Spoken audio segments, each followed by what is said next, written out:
Good morning, friends. Happy Tuesday. Just set out on a walk this morning. It's just about 7 o'clock. The sky looks like it's going to rain a little bit, but I don't think it will while I'm out on my walk.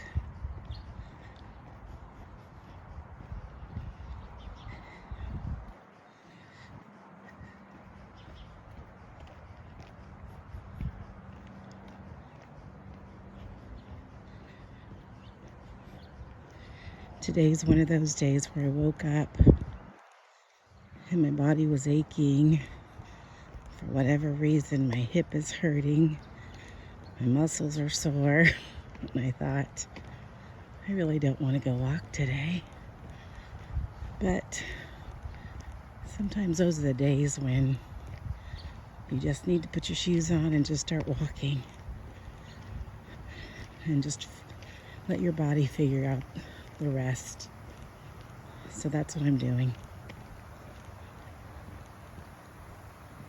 Let's see.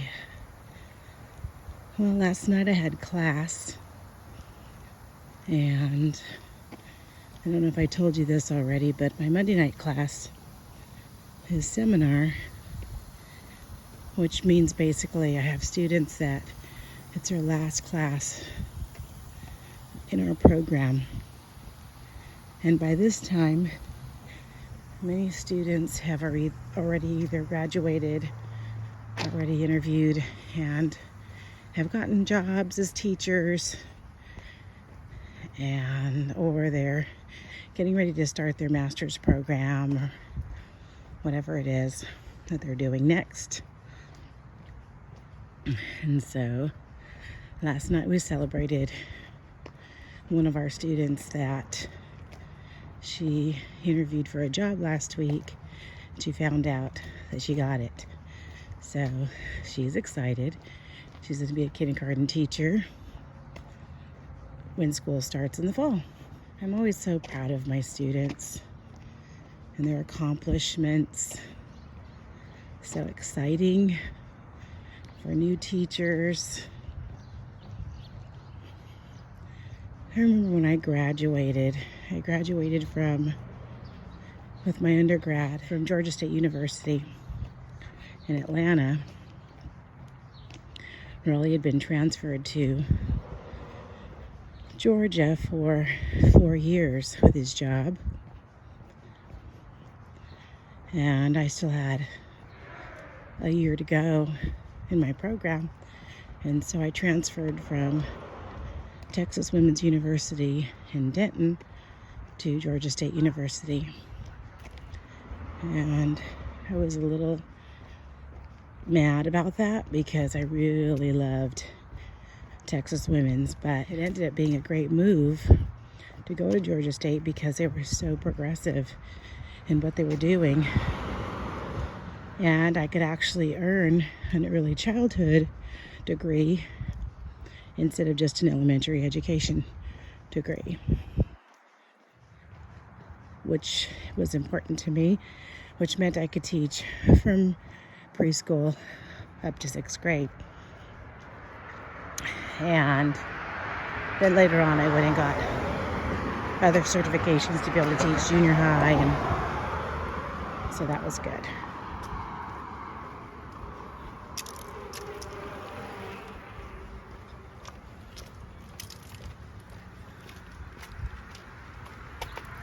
So I never walked for graduation for my bachelor's because I got transferred back to Texas before I graduated. So on my last day in the classroom at Georgia State, I remember I was driving down the road. I was going to go back to the apartment that we had rented for me to live in until I moved to Texas with him. And I was driving down the road, and I just stopped at a payphone, and I called him and told him that was it. I was done. I think I called my mom. I can't remember if I called anybody else, but it's just that feeling like, oh my gosh, I did it. I graduated. I was the first girl in our family, in my generation of grandchildren, 17 of us, to graduate from college. And actually, the only girl now. I thought maybe others in my generation would go to college, but the only other person that did was my cousin, David. And I'm actually the only girl in our family to have my master's. This is on my mom's side. On my dad's side, everyone, pretty much every cousin has gone to college, has their master's. Many of them are teachers. My dad's side of the family, a whole bunch of teachers. So I remember that feeling of earning your undergrad and just being so excited about the teaching world. And so I'm actually, before I graduated, that spring break, I'd gone to Texas because Raleigh knew that he was going to be transferred. And so I thought, well, maybe I'll start looking for a job. I hadn't finished my program yet. And so I went to Texas, to the town we were going to live in, Bryan, Bryan College Station in Central Texas. And I went and interviewed, and I thought, well, all I could do is say, nope, come back after you're graduated. But I thought, I'll at least go try. Went over, got hired on the spot to teach first grade at a Title I school. I was so excited. So I went back after spring break, and many of my friends had done the same thing during spring break. They had gone and interviewed and gotten jobs as well. That was in the early 90s. I think I graduated like in 91. I actually started college, then got married, then had kids, and then finished college. So I was 30 when I had my first job, when I entered, because I really wanted to stay home with my kids until they went to school. So I had my kids early. I was 23 and 25, I believe, when I had my kids. The sun is starting to come out. Sorry if there's been some noise walking around. I'm just kind of walking around the long block. I was going to bring some money and walk down to Starbucks, but I thought, nah, I'll just make some coffee at home, because after class last night I stopped at Sonic and got a coffee. Have you guys ever had their iced cold brew? Oh my gosh, it's so good. I don't have them very often, but yesterday I started feeling really peaked probably about 3 o'clock, 3:30. The contractors had been at our house all day yesterday. They got there like at 8:15, and so I had to pretty much stay close to home, which was fine. I cleaned out a couple closets, and I need to go today to get some more boxes. I buy boxes at a local moving company, and they're like $3, $2.80, whatever. And I usually buy 3, 4, or 5 boxes at a time. Come back, fill them up. Our ministry at church is going to be having a yard sale, I think in September. And so I'm saving stuff for that, but then also boxing stuff up and taking it to the Goodwill. Just trying to get as much nonsense stuff out of our house. One of the big things I had to do was clean out the kids' toys, because they had way too many toys they don't play with, and toys that who knows where the parts are to them. And so I've been doing that a little bit.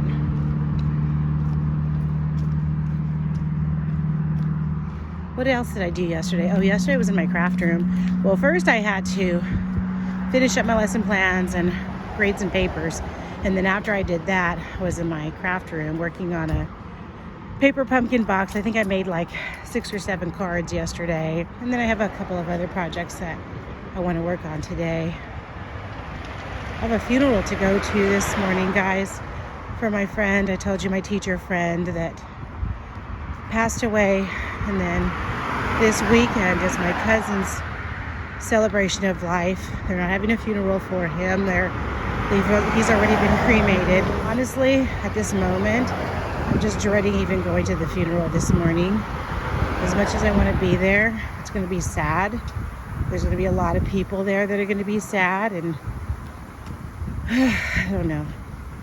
Sadness just sticks with me too much. I'm heading back into our neighborhood now. I walked out the back and around and back in.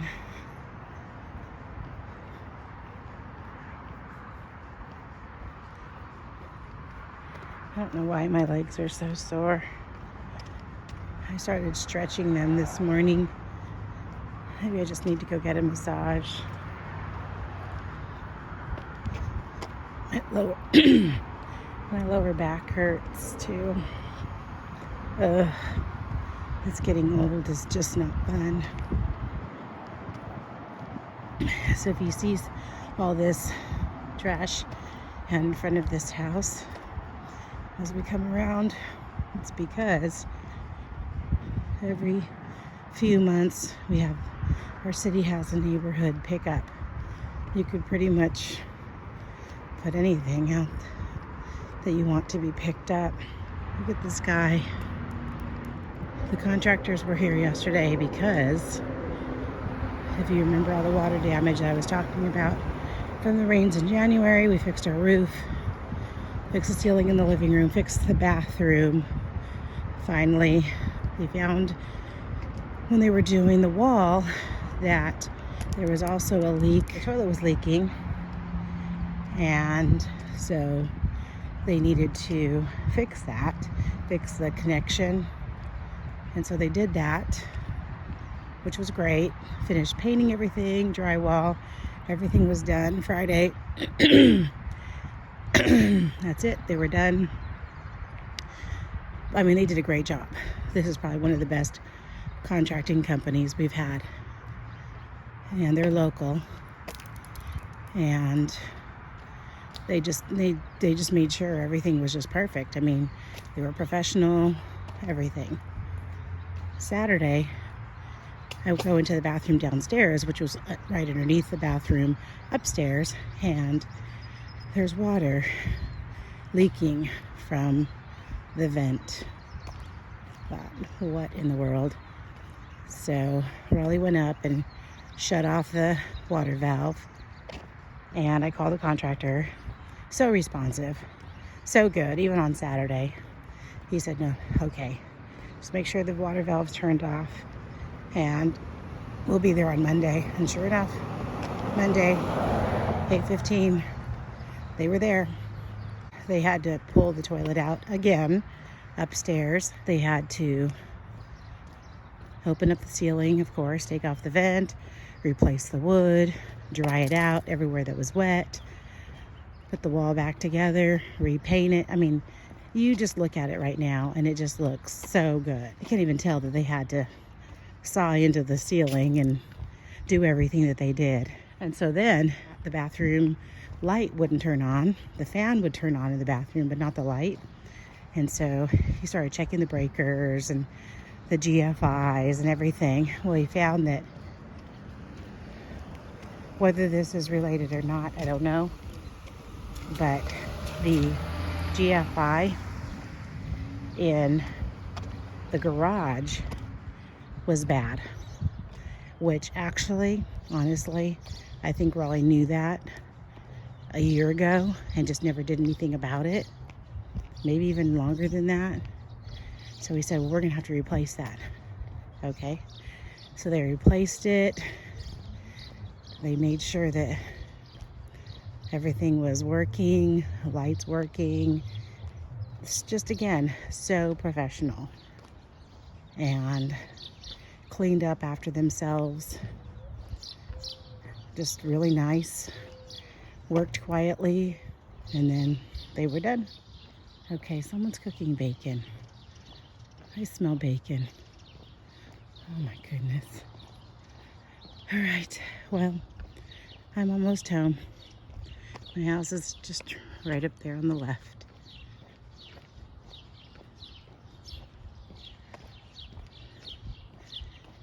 Thank you guys for stopping by and going on a walk with me this morning.